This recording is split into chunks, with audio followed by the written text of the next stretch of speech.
मेरा नाम आर्यन है और मुझे लोगों से मिलना और बातें करना बहुत पसंद है, चाहे वो बाहर जाकर हो या घर बैठकर।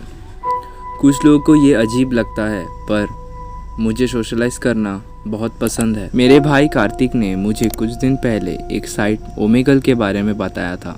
इसमें हम घर बैठे बैठे पूरे दुनिया के लोगों से बातें कर सकते। सिर्फ एक चीज़ थी जो मैं समझने में चूक गया था कि ये दुनिया हम जितना सोचते हैं उससे कई ज़्यादा अलग है। शनिवार की रात थी और मेरा भाई अपने दोस्त के साथ हाउस पार्टी में गया था। जुलाई का महीना था और बारिश तो मानो रुकने का नाम ही नहीं ले रही थी। मैं बिल्कुल अकेला था और मैं पबजी खेलते खेलते भी बोर हो गया था।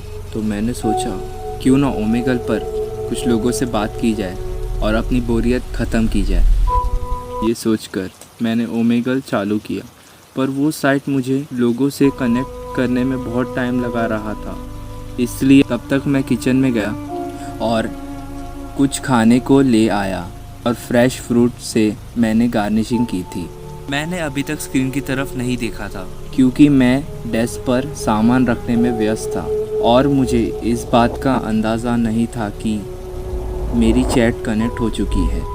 जब मैं बैठा और मेरी नज़र स्क्रीन की तरफ गई तो मानो मुझे हार्ट अटैक आ गया हो। दो बड़ी बड़ी आँखें मेरे वेबकैम से चिपकी हुई थी। ये देखकर मैं बहुत डर गया। ओह, ये क्या हो रहा है? हाय। वो आदमी पीछे और मैंने देखा कि एक अजीब सा दिखने वाला आदमी एक अंधेरे कमरे में बैठा था। उस कमरे में बस उस स्क्रीन से ही उजाला हो रहा था। मुझे देखता रहा, शायद वो मेरे जवाब का इंतज़ार कर रहा था। कुछ सेकंड तक मुझे समझ नहीं आया उसे क्या बोलूं। जैसे मुझे एहसास हुआ मेरे चुप रहने की वजह से मैं माहौल को और भी असुविधाजनक बना रहा हूँ, मैंने तुरंत ही जवाब दिया, हाय, कैसे हो तुम? तुम्हें इस तरह अंदर आते देख और सामान लगाते देख मुझे मज़ा आया। तुम्हें भनक तक नहीं लगी कि मैं तुम्हें देख रहा हूँ। हाँ, मेरा ध्यान स्क्रीन पर गया ही नहीं। तुम्हारा नाम क्या है? मेरा नाम आर्यन है। और तुम्हारा? मेरा नाम जॉन है। तुम कहाँ से हो? मैं साउथ हॉलैंड से हूँ। मैं उम्मीद कर रहा था कि वो भी मुझे वही सवाल वापस पूछेगा। कुछ देर बाद वो शांत हो गया और अपने पीछे देखने लगा। फिर मुझे उसके कमरे से सिसकने की आवाज़ आई। वो क्या था? कुछ नहीं, वो बस मेरी पेट है, बैले। अच्छा, तुम बुरा ना मानो तो एक बात पूछूं, तुम इतने अंधेरे में क्यों बैठे हो? ये अंधेरा मुझे शांति देता है। मेरा हाल ही में ब्रेकअप हुआ है तो मुझे अभी कुछ भी अच्छा नहीं लग रहा। जानकर बुरा लगा दोस्त। वैसे हुआ क्या था? हम दोनों काफ़ी टाइम से साथ में थे और एक दिन उसने ये डिसाइड किया कि वो अपने पुराने आशिक के पास वापस जाना चाहती है। ये लड़कियां बड़ी बेवफा होती हैं सच में। मेरे हिसाब से सारी लड़कियां ऐसी नहीं होती। तुम भी इन सब से उभर जाओगे क्योंकि सारी उभर जाओगे। कभी भी किसी से इतने जल्दी नहीं उभर सकते। अगर आपने दुनिया में सबसे ज़्यादा उन्हीं से प्यार किया हो तो वो मेरी है और सिर्फ मेरी है और हमें साथ ही रहना चाहिए। मैंने इस तरह के बर्ताव का अनुमान नहीं लगाया था और मुझे समझ नहीं आया इस बात का मैं कैसे जवाब दूँ। मुझे फिर उस बात का काफ़ी बुरा लगा तो मैंने उस बात की माफ़ी मांग ली। मुझे माफ़ करना, मुझे कोई अंदाज़ा नहीं था। उम्मीद करता हूँ तुम मुझे माफ़ कर दो। तुम एक बहुत अच्छे लड़के हो, बेशक मैं तुम्हें माफ़ करूँगा। वैसे क्या तुम्हारी कोई गर्लफ्रेंड है? नहीं, अभी तक तो नहीं, पर मुझे स्कूल टाइम से मेरी क्लास की एक लड़की पसंद है जिसे मैंने अभी तक बताया नहीं। क्या पता वो मुझे पसंद भी करती है या नहीं। मैं तुम्हें कुछ तरीके बता सकता हूँ जिससे तुम उसका दिल जीत सकते हो। क्या वाकई? वो जहाँ जहाँ जाए उसका पीछा करो। किसी भी ऐरे गैर लड़के को उसके पास मत आने दो। एक बार एक लड़के ने मेरी गर्लफ्रेंड को प्रपोज किया तो मैंने उसे बीच सड़क में धक्का दे दिया और उसे अस्पताल पहुंचा दिया। Problem solve. क्या?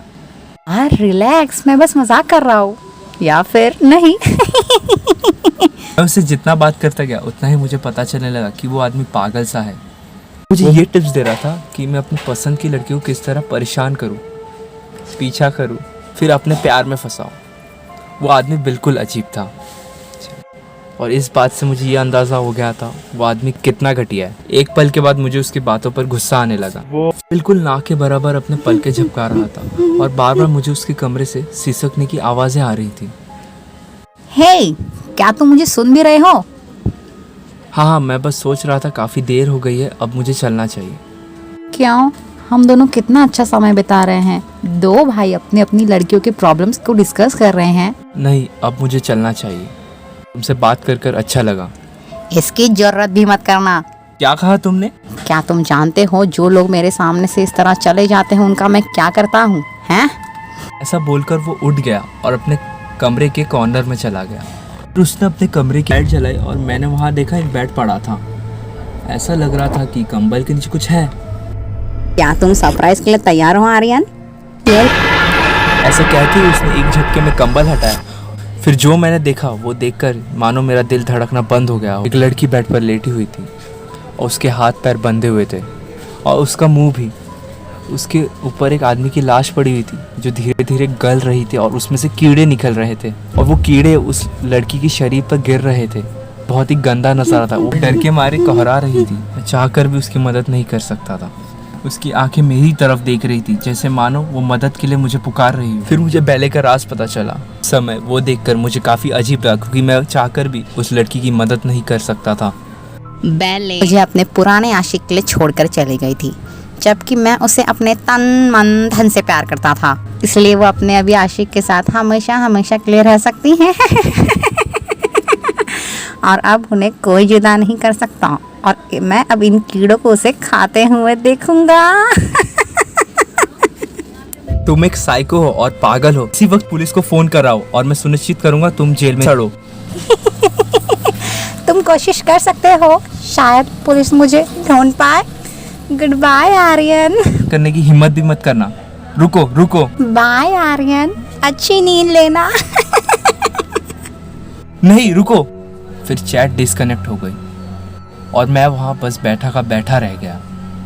जब मुझ में थोड़ी सी हिम्मत आई और मैंने कुछ करने का सोचा तो मैंने अपने भाई कार्तिक को कॉल किया, सारी बात बताई। अगले दिन हमने जाकर पुलिस स्टेशन में उस आदमी की कंप्लेंट दर्ज कर दी, पर मुझे पता था इसका कोई फ़ायदा नहीं क्योंकि ओमेगल जैसी साइट पर किसी आदमी का पता लगाना मानो भूसे में सुई ढूंढने जैसा है। पुलिस ने साउथलैंड की पुलिस को भी कांटेक्ट किया। उसके स्केच के ज़रिए उन्हें ऐसा कोई आदमी नहीं मिला। मैं यकीन के साथ कह सकता हूँ वो उसका असली नाम नहीं था। मैं ये नहीं जानता वो लड़की अभी ज़िंदा होगी कि नहीं, पर होगी भी तो वो आदमी उसे मरता हुआ देख रहा होगा।